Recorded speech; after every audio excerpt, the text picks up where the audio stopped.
folks. Welcome to another episode of Film Study. This is Ken McKusick. We're here to continue our Recollections series today. Interesting selection. Ed Dickson, the tight end, drafted the same draft as Dennis Pitta, as people may remember, in 2010. And here to talk about him with me is Dan Abrahimi. Dan, how you doing? I'm doing great, Ken. Thank you so much for having me back. Always a pleasure, Dan. Dan's been on the show, of course, a number of times. You people remember from all sorts of content, particularly last summer. Dan, why Ed Dickson? So yeah, that's a really good question, Ken. To be honest, it revolves around the 2010 NFL draft tight end class. I think many books will be written about this tight end class. Probably not for particularly good reasons. To start with Dickson, though, the two tight ends taken on either end of him before and after were Rob Gronkowski and Jimmy Graham. The first six tight ends taken in the draft were Jermaine Gresham, Rob Gronkowski, Ed Dickson, Jimmy Graham, Aaron Hernandez, and Dennis Pitta. So that's quite a group there of six tight ends. As you mentioned in your notes that we talked about before the meeting, it's one of several Ravens drafts where the tight end taken first in the draft was not as good as the tight end taken second. Definitely kind of became a theme before and after in Ravens draft classes. Yeah, they've actually double dipped only 4 times in Ravens history at tight end. And I think you'd make a successful argument with me anyway that each of the 4 times it was the second tight end taken ended up having the more successful career. In some cases, remarkably so. In some cases, maybe still undetermined. In the case of Likely versus Kolar, but Andrews was taken after Hurst. Boyle was taken after Williams. That's Max Williams. If you don't recognize the name anymore, or you're a recent fan, and Pitta after Dickson. So pretty much uniform in terms of that. That's very unusual. Also, it's kind of a little unusual to me that the Ravens have double dipped as many as 4 times at tight end. It is very interesting. It kind of, after each of those really just gave off the vibe from the Ravens that they wanted to find one good tight end in the draft, whether it was a good pass catcher or a good blocker, and they felt that their odds would be greatly enhanced by selecting 2. Dickson did have a good college career at Oregon in the pre-Mariota days with Jeremiah Masoli at quarterback. He actually had very good measurables at the NFL Combine. 40 time, just under 4.6, which especially back then for someone his size was very good, and really good size and good production in college. So definitely see why he was a 3rd round pick. Yeah, 459 for him at that point. That really is, it still is, honestly, very good time. There's only a handful of tight ends who would be, challenging that time. But we really think of 4.6 or 4.65 as good speed for a tight end these days. I think there was some linearity to what Dickson did. He definitely had a slower 0 to 60 time, and probably also was not the greatest route runner. In terms of really juking the opponent and making him make the wrong move against him. And one of the things I recall kind of from his Ravens days is a fair number of contested catches. Yeah, absolutely. He was good in traffic. I think some of the more frustrating memories with him are possibly when he was in space. He definitely had some problems with drops in his career, both as a Raven and moving on to Carolina and Seattle. But I do think in this case they drafted him for his blocking ability, and they probably weren't particularly disappointed by that. He did manage to stay healthy for the vast majority of his career as a whole, as well as his Ravens career. And he was a good blocking tight end for some great rushing offenses. Yeah, I think you're right about that for sure. That they was that, but they must have also hoped he'd be a receiver too. Given the measurables he had, but he's big enough. I mean, at 6'4", 250, you're not a huge tight end. There are guys playing the position certainly at 235 to 245 today. But that would be really kind of a smallish guy. But there's other guys playing the position at 275 and 280 even. If we think back to Eric Green from the early days of the Ravens, by the way, would love for somebody to take Eric Green in this format. It'd be a lot of fun to talk about him. He really had trouble keeping his weight under 300 pounds, and yet that guy could still really travel. Interesting. Yeah, yeah. Dixon, I totally agree. You know, the measurables and the athleticism definitely equated to the Ravens very likely having optimism for his pass catching abilities and doing what he was drafted to do, which at the end of the day was to replace Todd Heap in kind Mhm. of the twilight of Heap's career. Right. Yeah, they finally, I think they finally released Heap after the 2011 season, right? And he didn't get to play on that Super Bowl team. If I'm not mistaken, it was 2010 because 11 was when both Pitta and Dickson really came onto the scene. Dickson was excellent in 2011. He caught 54 balls for 528 yards and 5 touchdowns. A lot of the production came in the first 9 games with 326 yards for 3 touchdowns over that span. Did a really good job succeeding Heap that year. I think the thing that may have flown under the radar was that Pitta did as well. And then Pitta also had a stronger postseason, even though his Mhm. regular season stats weren't as strong as Dixon. And then 2012, obviously, we all remember that. We talk about Pitta for that season rather than Dixon. Yes, that's true. And Pitta's, sorry, Dixon's only season for the Ravens over 300 yards was that 2011 season. He had 528 yards, but it was only 5.9 yards per target, which is terrible. Now, I don't doubt that some of that is on Flacco, but and probably some of it is on him for having a lower catch percentage than he should have had, as you mentioned from the drops, but and maybe some separation problems as well. But that just was not very good. Very unusual player that he finished his career with his highest yards per target numbers in his last 2 seasons. So he had a lot of really bad years with both Baltimore and Carolina. In fact, his career with the Ravens, oh, I had it up just a moment ago. I got to go back to it now. Yeah, his career with the Ravens, his yards per target was only 6.3. So that's darn bad. Then he went to Carolina, where he was no better for 3 years. And then in his final 2 years with Carolina, 9.1 yards per target and 11.0, just under 10 yards per target in those last 2 years combined at ages 30 and 31.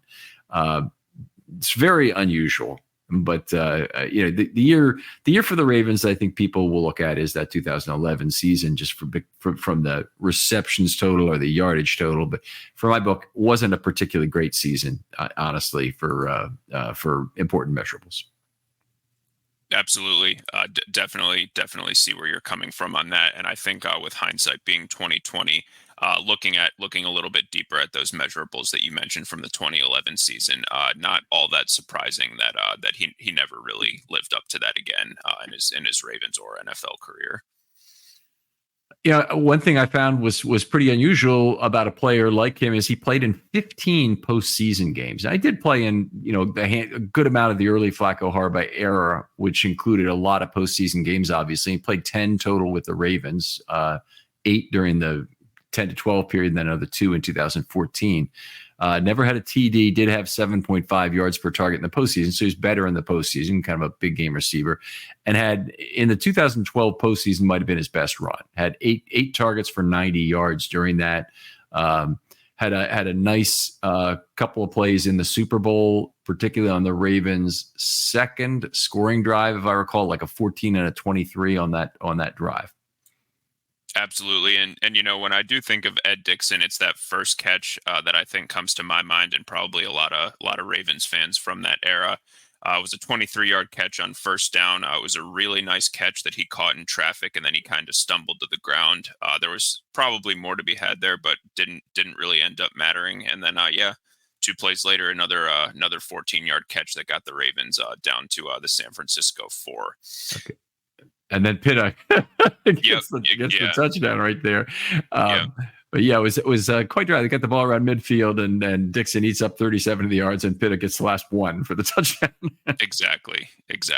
And one thing that also really kind of stuck out to me with Dickson is that the most notable thing that happened relative to him in 2013 was arguably Pitta's hip injury in training camp. And you would think that going into going into a contract year for Dickson, that would have been a huge opportunity for him. The Ravens signed Dallas Clark a couple weeks later, who did not have a good season by most measurables. He was far removed from his first team All-Pro 2009 season and one of Peyton Manning's favorite weapons. And Clark totally outperformed Dickson that year, and it was very clear by the end of that Dickson was done in Baltimore. Yeah. Yeah, it was a bad year for Clark, as you say, with 6.6 yards per target. Clark had been actually pretty bad for several years, very much a possession receiver with Indianapolis and then Tampa for a year, where his yards per target number were actually even lower. So, if you have to really go back pretty far, where Dallas Clark was a great player into the early 2004 2005 era. But he won his Pro Bowl appearance. He only had one. Was not until 2009 when he caught 100 balls. That was a great year, but really nothing after that. Yeah, definitely very interesting. And just that Dickson couldn't outperform him in a contract year. I think, a lot of us before that 2013 season, if I could go back to my mindset when Pitta got hurt, I think, the optimist in me was really hoping that Dickson could maybe replicate some of his production from that 2011 season. Even negative fans, you still hope for youth to come through. You still hope for good things to happen. And I'll tell you, as much as I think, certain players won't be good, or particularly older players, I still obviously am rooting for them. I hope I'm wrong about this kind of thing, but I really, really root for young players where the Ravens may have a multi-year gain to be made from this. And it's one of the reasons I'm kind of frustrated whenever the Ravens get older offensive players on market value contracts. Is there's not a lot of hope for upside on those guys. You got a lot of hope for upside on giving the job to an undrafted free agent like Keaton Mitchell, or like others who have failed, but like Keaton Mitchell, or like Patrick Agard, or like Pierce on the defense and whatnot. You have some upside to be harvested there potentially, and you just don't don't have much anyway on a veteran side for market value. Yeah, totally. That's definitely one aspect to your philosophy that comes through in a lot of your podcasts, and totally agree with what you're saying. It is kind of better to take, especially when you think about the cost for some of those undrafted guys. I think, while we're on the topic of tight ends, Travis Vokolek, it would have been great if he was able to stay on the practice squad throughout that first year. But unfortunately, it was Arizona who poached him, I believe. Yeah, I don't know. It is very hard for a team that's as deep as the Ravens were at tight end to keep a fourth guy and not have an injury strike the entire year. I mean, I'm sure they communicated to Vokolek how much they appreciated him in his play, but there weren't even opportunities for Kolar for most of the season. So getting Vokolek on the field was going to be that much more difficult. Right. Absolutely. And Dickson, just thinking back on it, like he may not have lived up to the best case for his draft scenario, but if people are calling him a bust, his Spot Track career earnings are still over $19 million, and he lasted in the league for 8-9 seasons. So at the end of the day, I think he'll take that. He played in 2 Super Bowls, went to one after Super Bowl 47 with Carolina, Super Bowl 50. He's unfortunately the butt of some jokes from Carolina fans when they talk about Cam Newton's unbelievable 2015 MVP season, saying that Ed Dickson was one of their best offensive weapons. That's not really true. He was their 7th leading receiver, but kind of got a little chuckle out of that. Oh, I thought he was.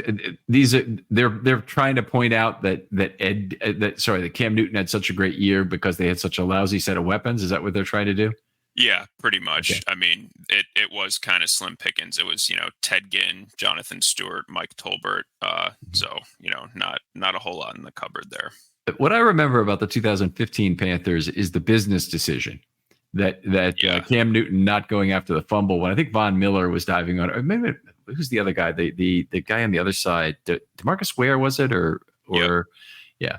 And he was crashing down the football and said, not this time. Yeah. Yeah, really bizarre. I mean, I think they were favored in that game, lost by 2 touchdowns, and had a chance to really be remembered as one of the best NFL teams ever since they went 15-1 during the regular season. But that was very much the Von Miller show, that Super Bowl. Yeah. Let's see if remembering other moments. There aren't a lot, but I have a few that from his career, and you can go first if you want. I don't want to take yours if you have some to remember.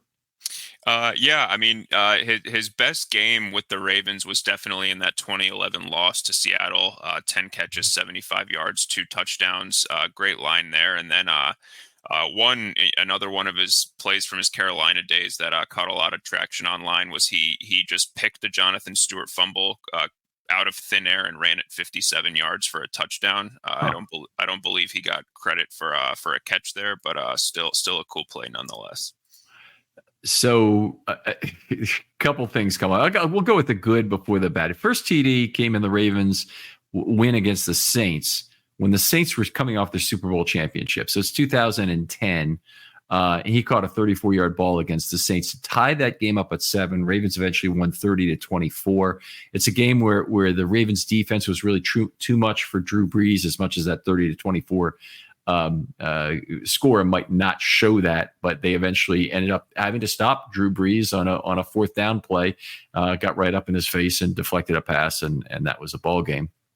The other one from that era is the opener of the 2011 season. Remember, this is his biggest season for yardage, but Haloti Ngata destroyed Rashad Mendenhall on a play right up the middle. And this was after Ray Lewis had already broken Mendenhall's shoulder in a previous game. But, they had a great close-up of Mendenhall's eyes opening wide up right before he fumbled.